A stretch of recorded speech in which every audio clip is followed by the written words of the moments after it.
He would love nothing more than to divide our country based on race, religion, gender, orientation, or immigration status. Because this is the only way he knows he can prevent the solidarity of us working together across all of our differences. You know, it's really quite interesting how people have tried to manipulate people and how to intimidate people and change their minds. This has been going on since we've been in America. You know, you go back to the days of slavery. Right now, public debate feels less like an exchange of ideas and more like a loyalty test. Step outside the accepted narrative, and the backlash comes quickly. Few figures illustrate that tension more clearly than Ben Carson. On one side, you have lawmakers such as Ilhan Omar, who consistently highlight systemic injustice and inequality in America. On the other, Dr. Carson offers a sharply different perspective, one shaped by personal hardship, discipline, and eventual success at the highest level of medicine. Instead of framing himself as a victim, he presents himself as proof that circumstances don't have to define outcomes. That contrast is exactly what fuels the controversy. When someone challenges a widely accepted narrative, especially from within the same community, it forces a deeper conversation many would rather avoid. Carson's message disrupts assumptions about identity, politics, and expectation.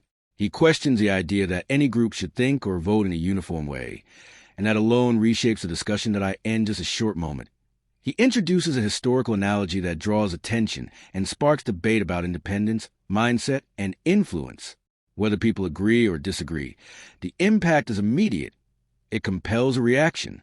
Let's take a look at that moment, and then break down why his words continue to generate such strong responses across the political spectrum. Thank you very much. And thank you for your courage to be here, because in the society that we live in today, it takes a lot of courage to say that you're supporting President Trump.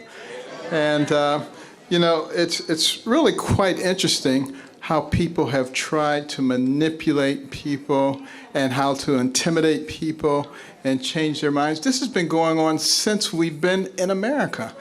You know, you go back to the days of slavery. You know, and in a lot of the states, there were more slaves than there were owners. So what did they do? They had to divide the slaves. So they told the ones in the house, you're better than the ones in the yard. And the ones in the yard, you're better than the ones in the field. And then after slavery was over, the light-skinned ones, you're better than the dark-skinned ones. And on it went, trying to divide people. Today, they say, if you are a conservative, then you are somehow an Uncle Tom, you're a horrible person, you're a demon. What a bunch of crap, you know, but, you know, it's been going on for hundreds of years. And it's really time to put a stop to it. So I am very happy to see that you have the courage to come out. You know, it doesn't bother me anymore because, you know, I only worry about what God thinks. I don't worry about what these other people think. But, you know, sometimes people ask me, what happened to you? You changed. I haven't changed. I changed about 35 years ago because, you see, I grew up in Detroit, a bastion of liberalism. They call it progressivism now. They keep changing the name. But anyway, then from there to Boston, a bastion of liberalism. Back to Detroit, and then to New Haven, Connecticut, a bastion of liberalism, and then to Ann Arbor, Michigan, a bastion of liberalism, and then to Baltimore, Maryland, a bastion of liberalism. So I had no chance. I was a liberal. I was way out there. And then I did something that liberals are never supposed to do. I listened to a conservative. I listened to Ronald Reagan. And I said, you know, he doesn't sound like a horrible racist person. He sounds just like my mother. And at that point, I started thinking for myself. And that made a big difference. It made a big difference in my medical career, too. I didn't do what everybody else did. I always started thinking out of the box. How do you solve this problem? And that's the reason that God gave us these complex brains. Your brain has billions and billions of neurons, hundreds of billions of interconnections. It remembers everything you've ever seen, everything you've ever heard. It can process more than 2 million bits of information in 1 second. Would God give you something like that just so that you can be a sheep and follow what somebody else tells you to do? Or to think for yourself? And you know, don't you find it fascinating that so many people say the president's a racist? He's a horrible racist and everything he does. Well, you know, it seems to me like some years ago, Jesse Jackson actually gave the president an award in New York City because he opened so many opportunities for black people. Is that what a racist does? And then when he moved to Palm Beach, he was right on the forefront to fighting the clubs who were not admitting Jews and blacks. Does that sound like what a racist would do? He is the one who finally got the Second Chance Act done. Does that sound like what a racist would do? When he took office, he brought the office of HBCUs to the White House so it could get appropriate attention, more money than ever.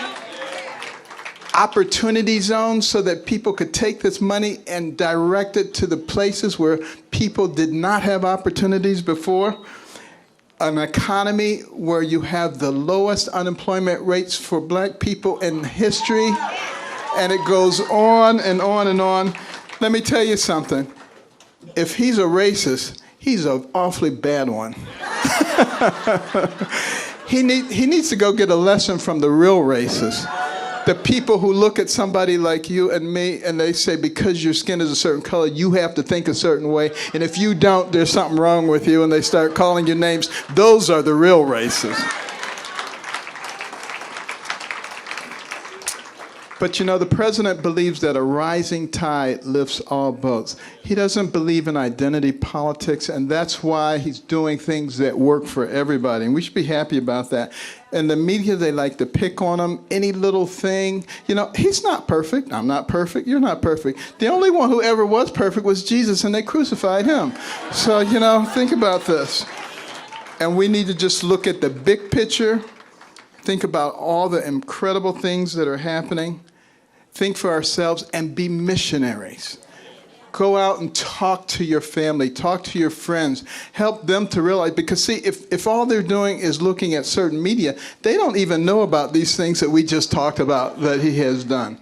And so they can perpetrate this horrible image of him being a bad person. It is absolutely not true. I work with him all the time. He's a wonderful person. He's become a good friend. You remember during the campaign when we were having a debate and I couldn't hear my name. I came out, I stood there, I was waiting to hear everybody else gleefully walk past. He was the only one who stood with me until they straightened it out. That's the kind of person that our president is. He is my friend, and he will be your friend as you get to know him. Ladies and gentlemen, the 45th president of the United States, Donald J. Trump. That statement lands with force because it challenges something deeper than politics. It questions how people see themselves and their role in society.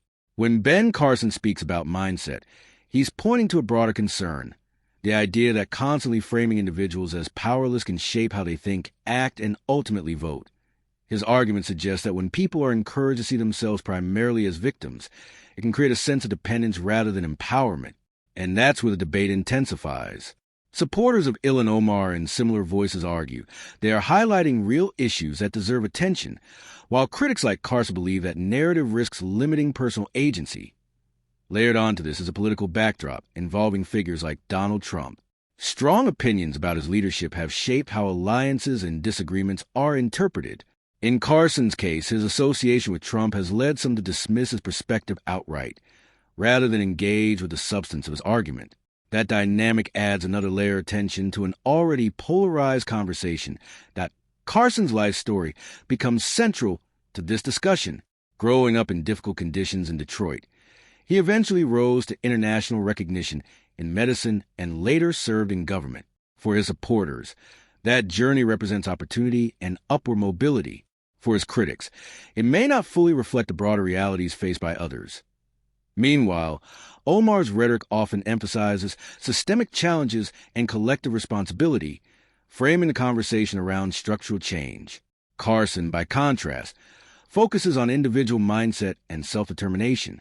These are two fundamentally different lenses for viewing the same country, and they naturally lead to very different conclusions. The friction between these viewpoints explains why debates like this become so heated. It's not just about policies. It's about competing interpretations of success, fairness, and what drives progress. Carson's message resonates with those who prioritize independence and personal accountability, while others remain focused on addressing systemic barriers. In the end, the intensity of the reaction comes from one simple reality. When a single example challenges a widely held belief, it forces everyone to re-examine their assumptions. And in today's climate, that kind of challenge rarely goes unnoticed.